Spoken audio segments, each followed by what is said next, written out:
Aujourd'hui, les gens se demandent comment et quand l'économie mondiale va se relever de sa récession actuelle. Même si personne ne peut prédire l'avenir, les utilisateurs d'eToro recommandent de rechercher des informations en observant comment les marchés ont réagi aux épidémies précédentes. Par le passé, après une crise initiale due à une épidémie, les marchés ont mis environ 6 mois pour rebondir. Une baisse à court terme avait tendance à être suivie par la poursuite d'une tendance haussière. Par exemple, la grippe porcine a commencé en 2009. 6 mois plus tard, le S&P 500 a augmenté de 18% et, en un an, il était en hausse de 35%. Bien que les rebonds passés ne permettent pas de prédire ce qui va se passer maintenant, ils peuvent faire la lumière sur ce qui pourrait nous attendre. Vous souhaitez obtenir plus d'informations ?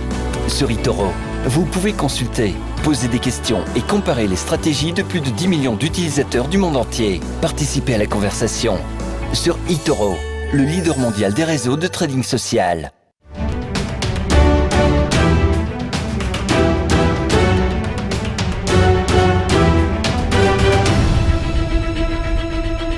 Et plus de 12 000 milliards de dollars, voilà ce que pourrait coûter la crise à l'économie mondiale, d'après le FMI qui a revu à la baisse ses prévisions de croissance dans le monde.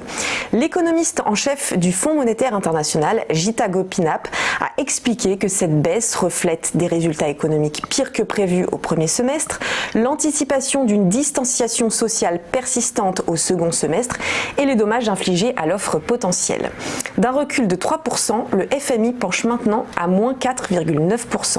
Quant à la croissance mondiale, elle ne s'élèverait qu'à 5,4% en 2021, avec toutefois beaucoup de prudence dans l'éventualité de nouvelles vagues d'infections dans le monde.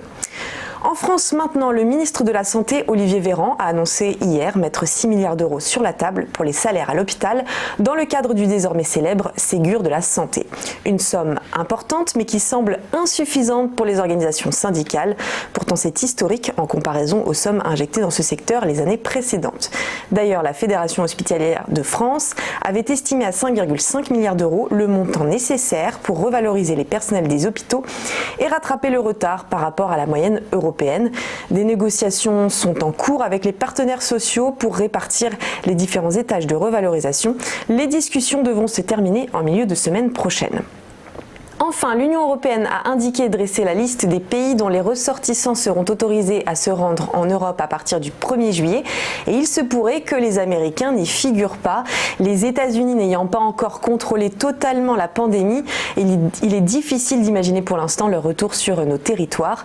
De son côté, Donald Trump multiplie les mesures de fermeture des États-Unis aux non-américains et son chef de la diplomatie Mike Pompeo a fait un geste en assurant que les choses se négocieraient au mieux dans les prochaines semaines.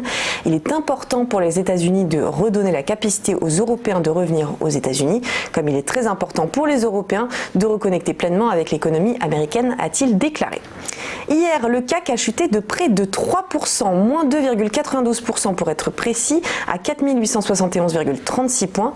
De manière générale, les bourses européennes ont clôturé en forte baisse.